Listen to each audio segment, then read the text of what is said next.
Alright, let's continue with our part 3C. In this lecture, we are talking about comparative and superlative structures of form. In other words, we use comparative and superlative language structures to describe or compare data in your IELTS writing task 1. So, without any further ado, let's get started.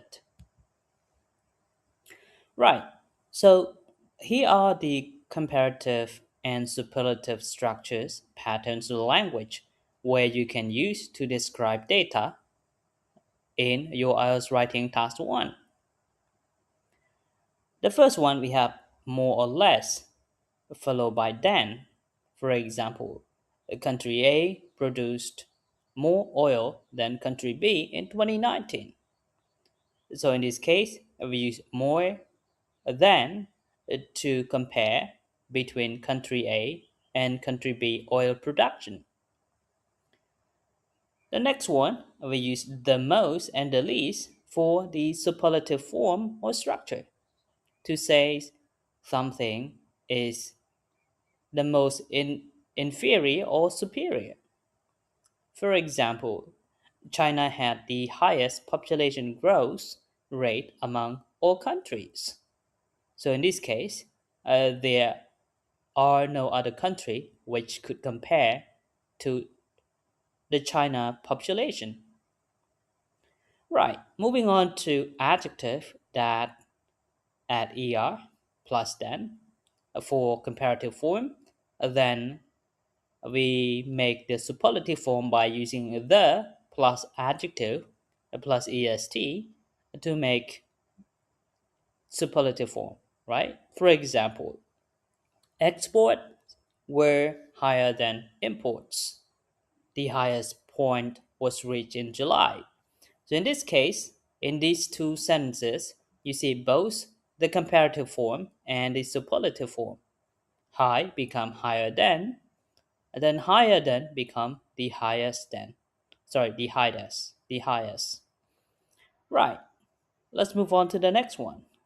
We use the word twice, 3 times as plus adjective as to compare data. For example, male enrollment was nearly twice as high as female enrollment. So in this case, we use twice as high as to say that these two factors or enrollment are equally done. Okay, let's talk about double or triple. Of course, you know what double mean. It means 2 times higher. A triple means 3 times higher.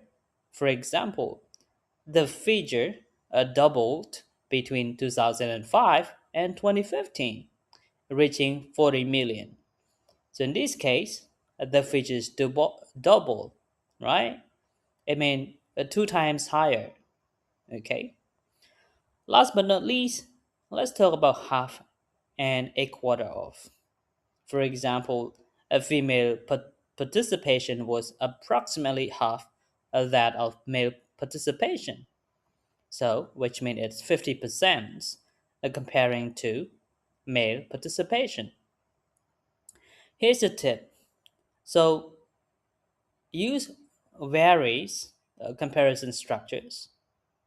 So, using the same pattern repeatedly limits your range score. What it means is that you should use variety of comparative and superlative form and structure to compare data in your academic IELTS writing task 1 if you aim for higher band score.